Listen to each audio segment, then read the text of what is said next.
16h à Kinshasa, mesdames et messieurs, bienvenue dans cette deuxième livraison d'informations sur Mondico Télévision. Le président de la République, Félix-Antoine Tshisekedi Tshilombo, est arrivé dans la soirée de jeudi 16 février à Addis Abeba, en Éthiopie. Sur place, il va participer à la 36e Assemblée générale des chefs d'État, de gouvernement de l'Union africaine qui s'ouvre ce samedi 18 février. En attendant l'ouverture de ce sommet, Félix Tshisekedi a pris part ce vendredi 17 février à deux importantes réunions où sera débattue la situation sécuritaire préoccupante à l'est du pays. Éléments et commentaires. Suivez. La première réunion est un sommet extraordinaire de la communauté de l'Afrique de l'Est CEEAC élargi à l'Angola qui s'ouvre dans la matinée. Ce mini-sommet des chefs d'État fait suite au dernier sommet de l'EAC du 4 février dernier à Bujumbura. Au cours de ce sommet de Bujumbura, il avait été décidé de tenir le 17 février une réunion élargie de chefs d'État de l'EAC dans l'objectif de faire une évaluation du processus de Luanda et celui de Nairobi afin d'établir une nouvelle feuille de route, et ce après le constat du refus délibéré des troupes terroristes du M23 appuyées par le Rwanda de se retirer avant le 15 janvier 2023 de plusieurs localités occupées dans les territoires de Rutshuru, Masisi, au Nord Kivu. La rencontre de ce vendredi se veut aussi une instance de clarification du mandat de la force régionale de l'EAC déployée à l'est de la RDC. Pour la délégation congolaise, tirant les leçons de l'échec de la feuille de route, les chefs de l'État de l'EAC doivent rendre effectif le mandat offensif de la force et finaliser le déploiement des autres troupes. La deuxième réunion est celle du Conseil de paix et de sécurité CPS de l'Union africaine. Devant cette instance, le médiateur désigné de l'UA, l'Angola Joao Lourenço, doit faire part à cette instance du travail qu'il a effectué dans le cadre de sa mission.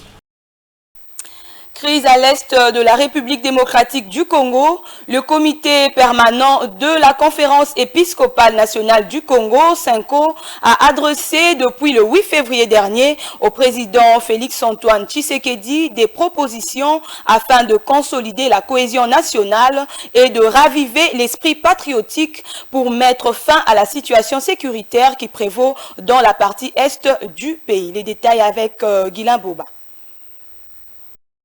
Dans un mémorandum adressé le 8 février dernier au président de la République démocratique du Congo et publié ce jeudi 16 février, les évêques de la CENCO se disent disposés à apporter leur contribution à toute initiative qui aura pour finalité de garantir la sécurité nationale, l'intégrité territoriale, la stabilité de l'État et de ses institutions, ainsi que la paix sociale. Il réitère également l'appel du chef de l'État de continuer la mobilisation des forces à l'interne en incitant les jeunes à s'enrôler dans l'armée tout en cherchant l'appui de l'extérieur. Nous avons l'impression que la population congolaise est prise au piège entre guerre d'influence et la bataille pour le contrôle de ses ressources naturelles. Ces événements dramatiques ne participent-ils pas à la mise en œuvre du plan de balkanisation de notre pays? S'interrogent les évêques. Les prélats catholiques saluent la diplomatie de Félix Tshisekedi et les efforts déployés par le gouvernement pour venir à bout de l'insécurité et contrecarrer le projet de balkanisation de la RDC. Les évêques estiment que pour lutter contre les forces négatives qui sèment la désolation dans l'est du pays, il est nécessaire d'obtenir l'appui de leur communauté de référence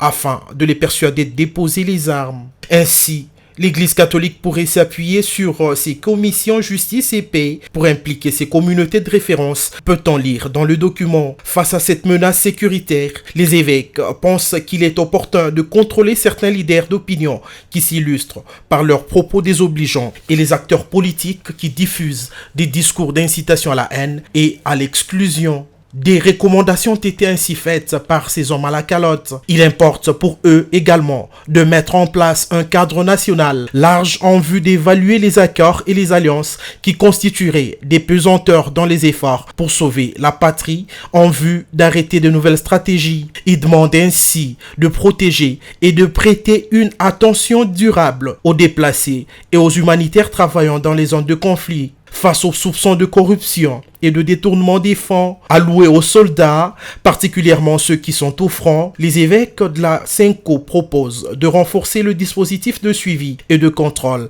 ainsi que des poursuites judiciaires à l'égard de tout contrevenant. La Commission électorale nationale indépendante a procédé le jeudi 16 février au lancement de l'opération d'identification et d'enrôlement des électeurs dans la 3e ère opérationnelle qui regroupe 7 provinces de la partie est et orientale du pays. Présent dans la cérémonie, le gouverneur militaire du Nord Kivu, le lieutenant-général Ndima Constant, a appelé la population de ce coin du pays à s'approprier de cette opération tout en affirmant que toutes les dispositions ont été prises pour la sécurisation de ce processus. Suivez un extrait.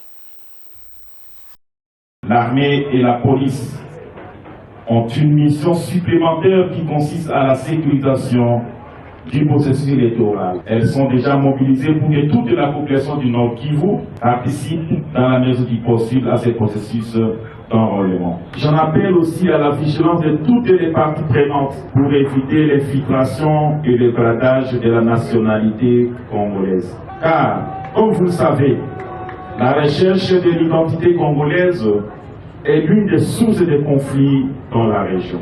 Ainsi, en ma qualité de gouverneur de province, j'appelle toute la population du Nord Kivu, surtout celles remplissant les conditions requises, à être mobilisées pour se faire identifier et enrôler.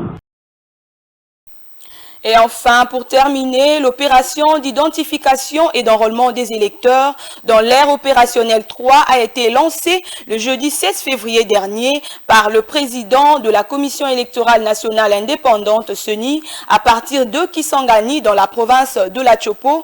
Après avoir procédé au lancement officiel de l'opération, le président de la CENI a invité la population à se faire identifier au préalable avant leur enrôlement. Suivez.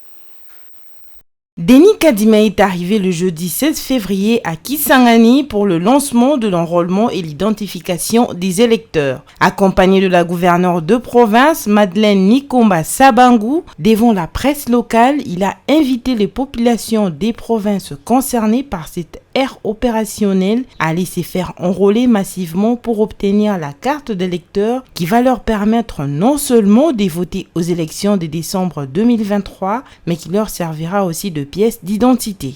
Mais avant d'en arriver là, il a loué le travail qu'abattent les agents de la CENI à Kisangani en ce début d'opération d'enrôlement. Ici est de noter que la 3e ère opérationnelle comprend les provinces des Bas et Hauts-Wélé, des Lituri, de la Chopo, des Nord et Sud Kivu et du Maniema. Hormis ces provinces, les Congolais vivant au Canada et aux États-Unis seront également enrôlés au cours de la même période selon le calendrier électoral publié il y a quelques mois.